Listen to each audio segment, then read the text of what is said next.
Hi, I'm Dan. And I'm Greg. And let's take a trip down memory lane.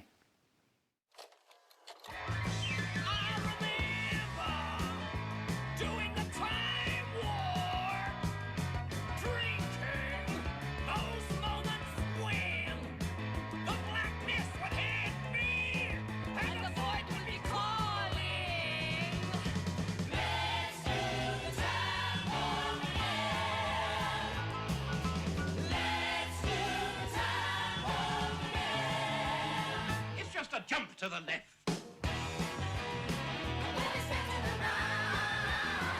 With your hands on your hips.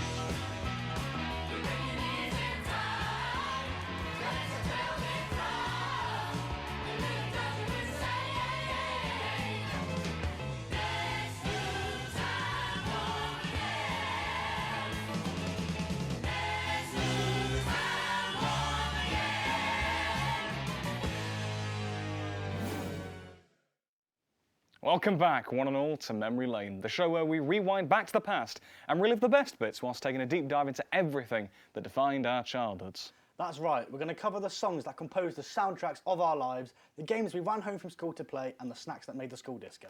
Back when my biggest worry in the world was missing an episode of Doctor Who, not forgetting my BBC password for the 17th time in a month. Or trying to explain to our parents why they need to upgrade the internet because we have the world's highest ping.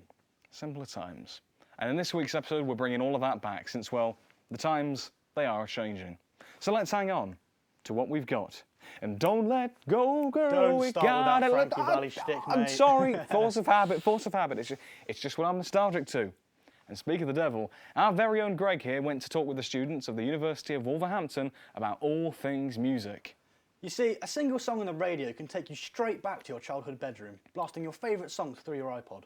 I had a dodgy off-brand MP3 player that held about 12 songs, 13 if I was lucky.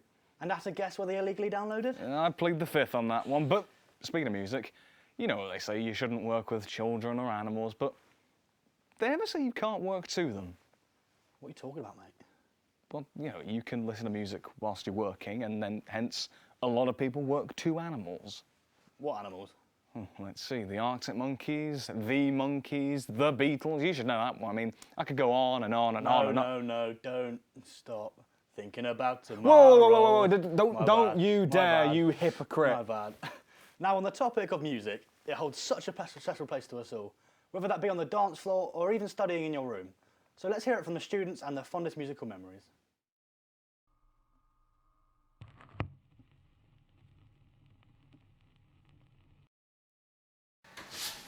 In this edition of Backtrack, we've interviewed a few of the students at Wolverhampton University about their insight into musical nostalgia. We've got Luke, Kaylee, Joe, Austin, and Josh. I need to be questioned. Can this go in the... Is this filming? Name a song, album, or artist you're nostalgic to. I'm very nostalgic to David Bowie. Ever since I was younger, he's so much different to every other artist because he's like a chameleon. I'm very nostalgic to things like Michael Jackson. Back in the day when my parents had a Wii, it was already we could really afford. We had a game called Michael Jackson: The Experience. It was pretty much Just Dance, which we also had. So Just Dance songs, Dare from Gorillaz being one of them. Gorillaz, I'm nostalgic to their music because I've been listening to it all my life. Personally, I am very nostalgic to Pumped Up Kids by Foster the People. An album I'm nostalgic to is Station to Station by Bowie. I'd say an album I'm nostalgic to is an album called Jukebox by a band called JLS. There's also, back in the day, the Racing. So The Chain by Fleetwood Mac is a very, very nostalgic song to me personally.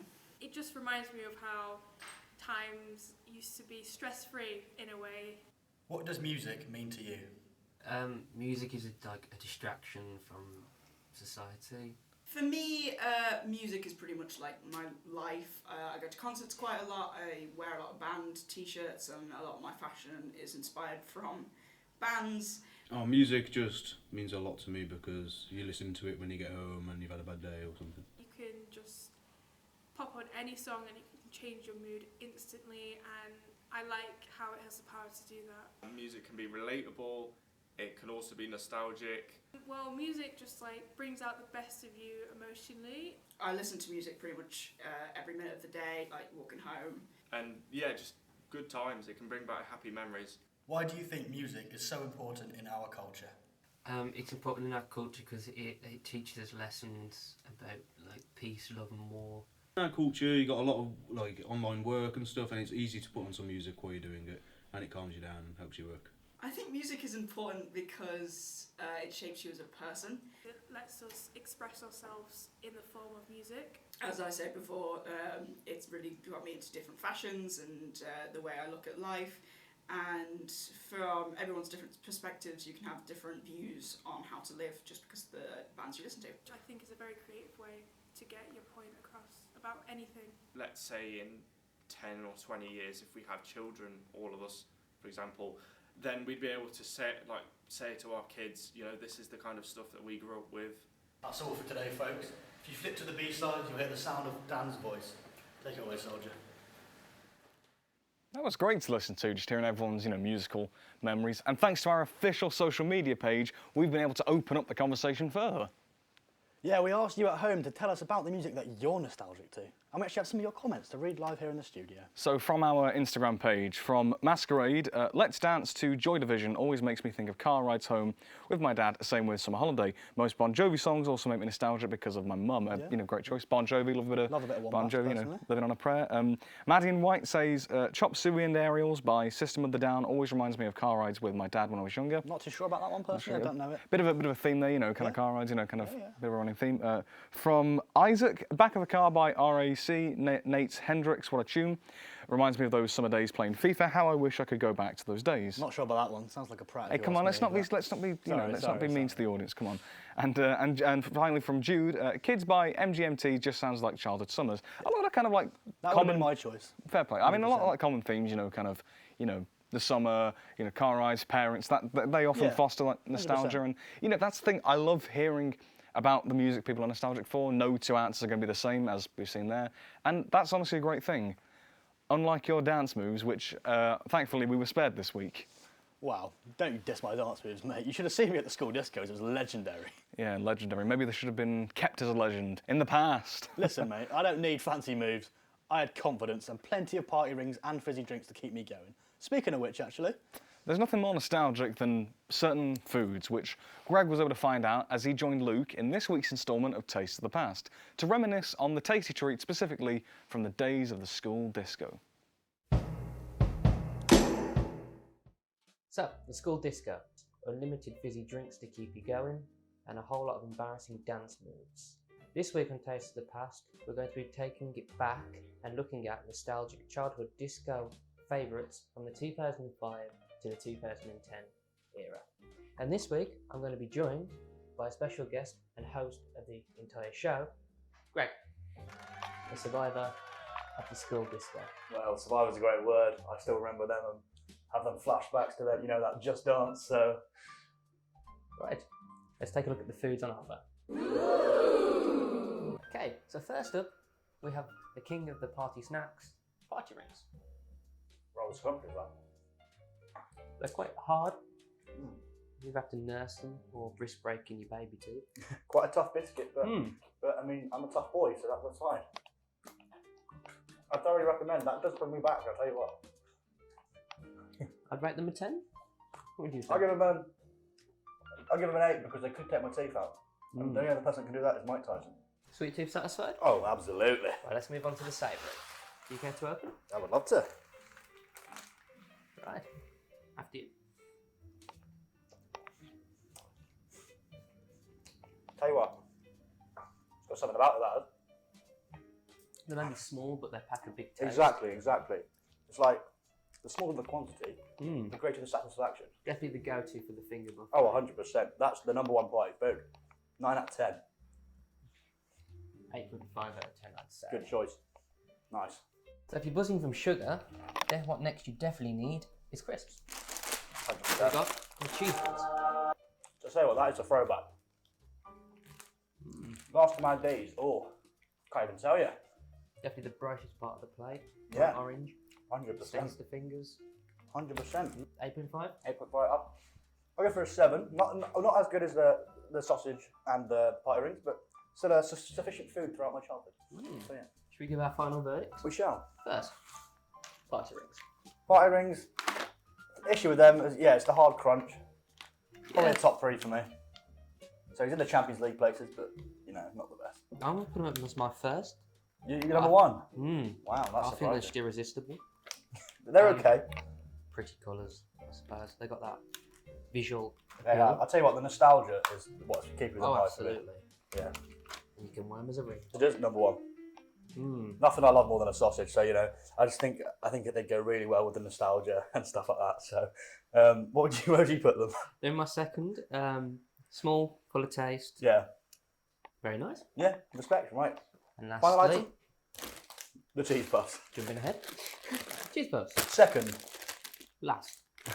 I think they look the most appetising, but The most I dunno. sickly for me. there's something about eating shapes I'm not a fan of. More of eating a circular object. You So. don't like round things? No, not really. No, more of a straight like you. So yeah, straight, curvy, anything. Not anything in shape. So yeah, third for me. Second event. So yeah. We reached the end of the show. Thank you for watching. Back to me and Dan in the studio. Welcome back to the studio. Well, after that, I'm absolutely stuffed. 10 out of 10 feast. I'm very jealous you got to feast on all those party rings instead of me. Also joining you in eating all those party rings and sausages and what, and that's all, that's all. Well, today's actually a lucky day, mate, since Luke was able to provide us with some more snacks, and we actually have them here for you to try, mate. So, Voila! Oh my gosh, so what should we try? We've got Up to you, mate. cheese puffs, got fairy cakes as a little substitute for party rings. And some cocktail sausages. I'm going to start with the fairy cakes. You go for this one. I'll leave this one. Let's leave this one to you. All right, okay. Do you not like them? Not a huge fan. Okay, always there's a little... Classic party food, this is, when you're younger. Still hit the same, does it? Mm-hmm. Nice. Go on, get that down your gullet, pal. I'll tell you what I'm interested in, mate. Mm-hmm. A cocktail sausage. Absolutely scrumptious. That is the icon. Love that. I'm going to have one myself. Yeah, you've got to have it, mate. You've got to. Please sit down, you big boy. Come on. I'm just... You've got to get it down here. Okay. Lovely. Lovely. And finally, Cheese puffs. All right. this is a favourite of mine, I must say. Thank you. Give me some of these bad boys. Oh, that has a cheesy sensation to it. Just as good as the cheese balls that you had there. Yeah. But this tops it all, mate. I always hate the dust you get on your fingers. Yeah, that is a bit annoying. Yeah, I don't remember like that as a child. Yeah, but that, Anyway, yeah. that was all really nice. But we don't want to let you to stay. Just a little bit longer. Dan, don't start again, sorry, mate. I can't help it, and I can't have a voice crack either. Sorry. And now it's time for our final segment, fashion. Everybody has their own unique style that allows them to express who they are. And with the many fashion trends that have come and gone over the years, there's a wealth of styles to choose from. And this is something very much felt here in our community in Wolverhampton, as myself, Kaylee, and the rest of the research team had the privilege to talk to Sean, who runs his own independent business dedicated entirely to retro fashion. When you think of nostalgia, images like these may come to mind. Flicking through second-hand records of retro classics in an old music shop. These often foster nostalgic memories for people, and here in Wolverhampton, several independent businesses such as Vinyl and Vintage are helping to keep these memories alive in the local community. We had the pleasure to talk to Sean, who runs his own business, Bad Boy Vintage, dedicated to retro fashion and style. So for those who aren't aware, Sean, what kind of things do you sell in your shop here at Bad Boy Vintage? So anything from Nike, Adidas, old school Adidas tops, jerseys, basketball jerseys, vintage jumpers, Converse, Dr. Martens, women's skirts, flannel shirts. Pretty much a one-stop shop for anything. Yeah, really. pretty much anything to do with vintage.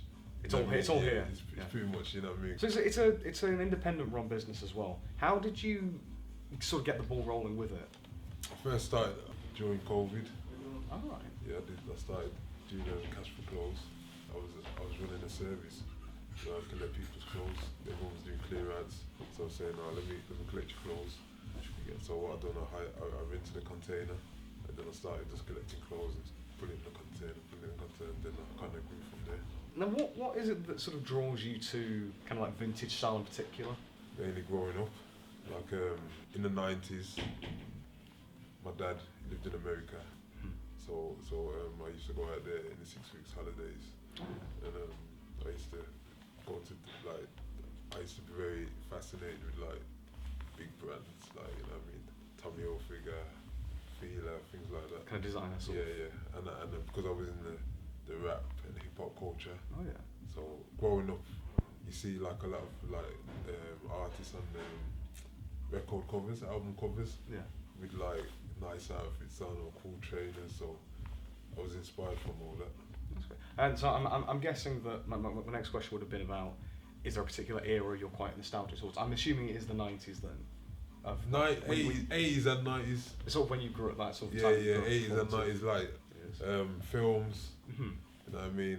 Like films I grew up on. You know what I mean? What are some in particular? Like you got Back to the Future. You got classic. like, you know what I mean? You got like all the Michael J. Fox movies. Yeah, you got things like the Spike Lee movies. So you know what I mean? So Did the Right Thing. Right. You know what I mean? So like all these nostalgic films. You know what I grew up on. You know what I mean? And I just like I just like the whole era because it's like everything's never been done before. Yeah, yeah. You know what I'm saying? So everything's so fresh. I think everything now is a bit regurgitated and recycled, and it's not as good as an original. So the word nostalgia, it obviously means a lot of different things for a lot of different people. What does it mean to you? I think the society now is paying for cool, or they're trying to look cool. You know what I mean? Where back then it was just like it's just a normal thing. Yeah. You know what I mean? So like and I just think that you can't buy taste. You can't. You know what I'm saying? You cannot buy taste. You know what I mean? If you have a gully or you have a gully. That's true. It's all unique to different people as well. That's it. Yeah. That's it. Well, and that's what you kind of like. That's what I think you really encourage with your company, with your business, and with all the things that you sell. I think I understand the aesthetics. Mm-hmm. You know what I mean? Because I kind of grew up in it. Yeah. I kind of understand what works. You know what I mean? What I think is old school to me, and you know what I mean, and what's a memory to me. Because a lot of people come in to the shop and they're kind of like they're blown away like with certain like items like yeah, I remember that, and you know what I mean, and that's another reason why I love vintage clothing, because it's kind of like captures that feeling when they see it. It right, captures that sort of you know what I'm saying. So it's that little moment. Me particularly with a lot of like 60s sort of. Right. It's an era that I quite love. Right. Personally. Right. But yeah, I think we've all had that moment. And we talked a lot about the past here, but as a final sort of question, as I say, you sell a lot of vintage clothing. Right. How do you want to use that to encourage people going forwards? So you sort of touched on that with people embracing their own sort of style. Yeah. But are there any other reasons why you want to use the past to kind of embrace? I think for the planet, you know what I mean, because there's a lot of high street brands, you know what I mean, they're just making loads of it, you know what I mean, and it's just like a lot of it's ending up in landfills. So I'm trying to encourage like the younger generation to kind of like, it's all about recycling, you know what I mean? Yeah. Where again, you know what I mean, and a lot of kids are actually getting into that anyway, you know what I'm saying? That rather than now, I think now is fashion is terrible. I actually think that fashion's terrible, and everyone's waiting for the next trend. Yeah, you know what I mean, and a lot of people, a lot of kids as well, they're not finding their niche or their style. You know what I mean? It's just a bit like, I think they're a bit all over the place. I think a lot of it's like uniformed and everyone's copying one another. You know what I mean? Yeah. So like trends, sort of like they come and go right very quickly. But I think these are all timeless, you know. But I think in a like sense. in the 60s, 70s, 80s, 90s, you can identify clothing in that period. Mm-hmm. But I think it's not quite this day and age. It's not quite there now, is it? No, it's like what is it? A lot of people could disagree with me, but that's what I believe. You know what I mean? Because I think everything's just been done. Yeah. You know what I mean? And it's just like, I think with vintage clothing, it's a thing where certain pieces you're never gonna see again, and it's just kind of like, wow. Because I'm still like that. I'm like a kid with a new toy when I see like certain new pieces and that. Young at heart, in a way. That's it. No, we genuinely thank you for this interview. No problem. This isn't just PR speak. It was genuinely really interesting to hear what you had to say, hear what you're kind of nostalgic for. Just a great insight, and I really appreciate your time, Sean. Yeah, man. Thank you very much. Thank you very much. Cheers. You take care. So even in 2025, you can still have a wardrobe that makes you look like you're from 1965. And it's thanks to businesses like Sean's that are really helping to keep the memories of the past alive here in Wolverhampton. Danny, there's a phone call for you from the studio. Oh, hello. course, Greg. Back to you in the studio. Thanks for that, Dan. And as if by magic, You look like you're about to show for Coca-Cola. you look like one of the Beach Boys, mate. Give us a Oh, song. ba ba ba Yeah, ba love ba that. ba. Right, no voice crack this time. You know, it's just in time for that summer weather. You know, it's been creeping in recently. We've had a bit of, you know, hot morning earlier. I So think let's go enjoy the sun. yeah. But sadly, it's actually all we have time for this week. Yeah, so thank you for joining us as we turn back the clocks. Just they've gone forward once again. And well, speaking of clocks, none of us really know how much time we have left. None of us really know when the clocks will stop. Yes, we can change the batteries along the way, but in the end, the hands will bend, the numbers will fade, until we're all just cogs spinning. But at least we'll all be spinning together. Yikes, they get deep real fast. But very true. Just remember to keep the memories alive while creating new ones. Whilst also remembering the greatest gift we all have, the present. And on that note, we'll see you all next time. Goodbye. Take care.